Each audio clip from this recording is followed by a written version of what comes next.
Hi, I'm John and this is Karen. I moved to Kent in 2003 to marry Karen.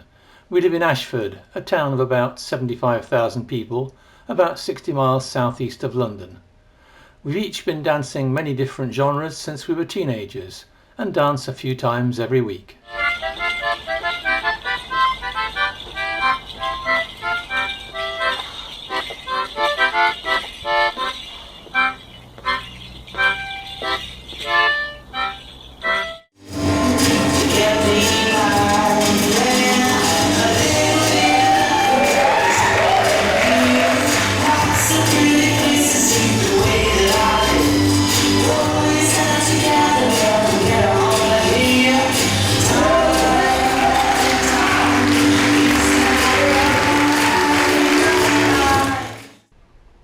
We investigated the local scene and found about 20 folk dance clubs scattered across Kent.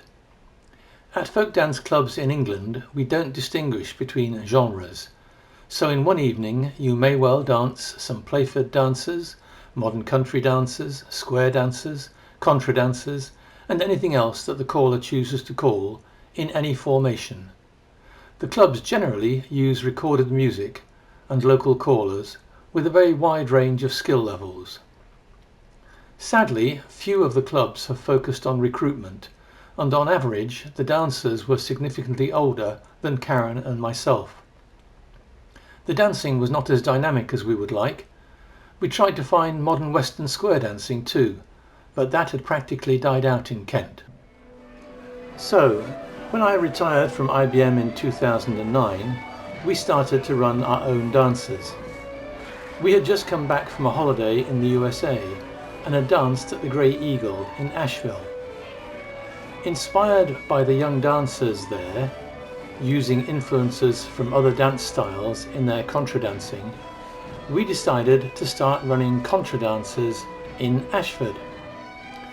It was hard work introducing a new type of dance to complete beginners and hoping to inspire them with style as well as technique, but we had a lot of fun. We ran a weekly dance to recorded music for over 10 years, but only averaging about 20 dancers. Our bi-monthly Saturday dances attracted 60 or more dancers, but never enough to fill the hall or pay the bands and callers what they were worth.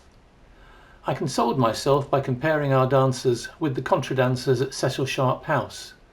London had 120 times the population of Ashford, but were only getting 4 times as many dancers as us, so I must be doing 30 times better than them.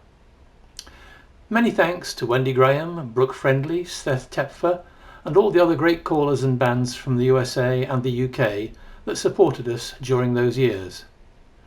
We ran afternoon workshops to make it more worthwhile for people who had to travel some distance.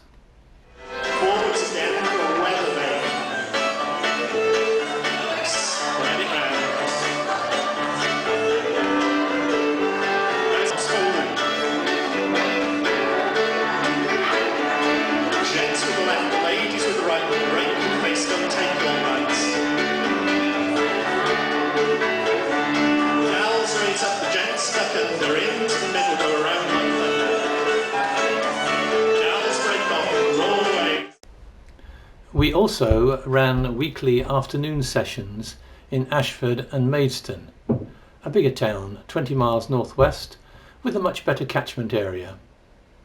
We initially got funding from Age UK so that we were able to offer 2 months of free dancing to anyone over 50.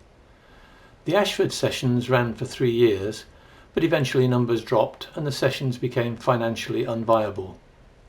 The Maidstone sessions have been running for 10 years, averaging 30 to 40 dancers, and we hope to continue them once we're out of lockdown. I keep the sessions relatively easy to cater for new dancers.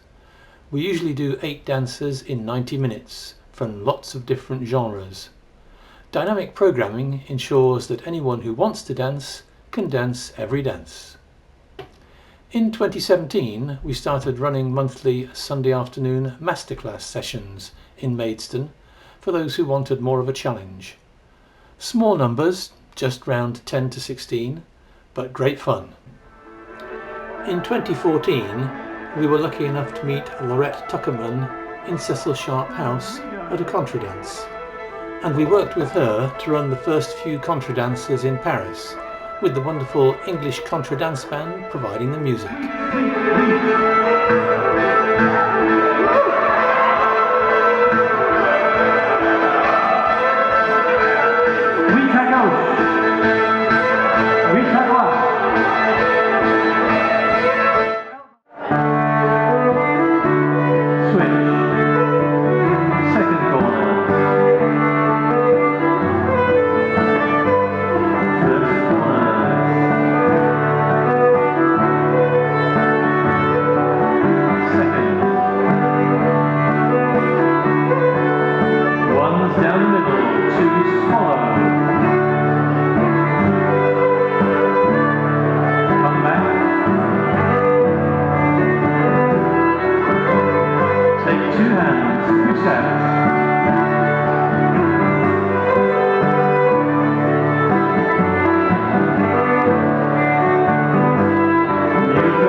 Folk dance clubs are non-profit and run by committees. Karen and I run our dances as a small business. Barn dances for non-dancers who want some dancing at their party or wedding, weekly dances as Dancing for Fun, and, since 2017, English Ceilidhs in Ashford with live bands. While young American dancers go to Contra dances and expend their energy on smooth, continuous dances with endless spinning and swinging, young English dancers go to Ceilidhs and perform bouncy dances with strenuous stepping. We run these dances with local live bands on a shared risk basis, and have finally managed to fill the hall that we use with 100 dancers. Here we go!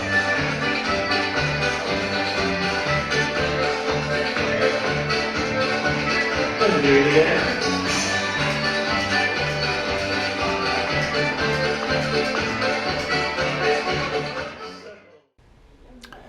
The dances at Ceilidhs tend to be simpler to allow everyone to join in easily. Callers can call anything they like, and sometimes even include Playford dances. Here is my version of the pre-Playford dance, Trenchmore. Live from both ends.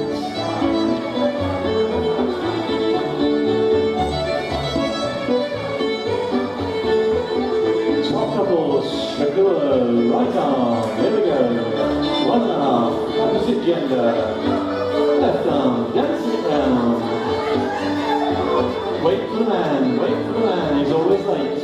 Wait for the man. Next couple, go. Right arm, go.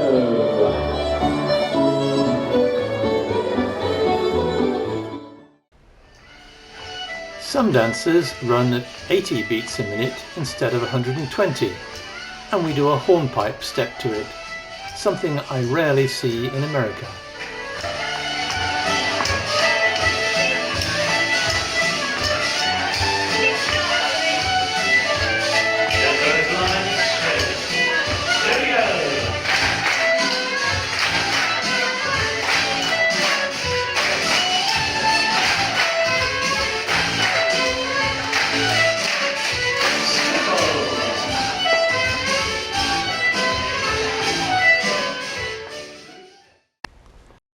We usually try to have a dance performance during the interval. We've had Morris dancers, clog dancers, and we're hoping to have belly dancers once we're out of lockdown.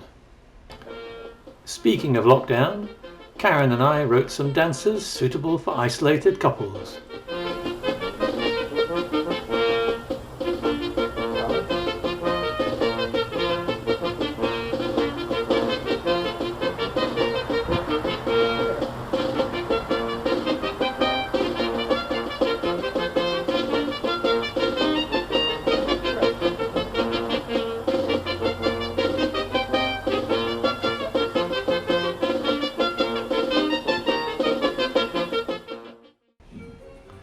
Our latest project is a set of videos on YouTube teaching 20 swing variations. We are looking forward to getting out of lockdown at the end of June here in England and restarting everything. We also look forward to our annual visits to the USA and dancing with you all again. For more information on any of this, please go to our website.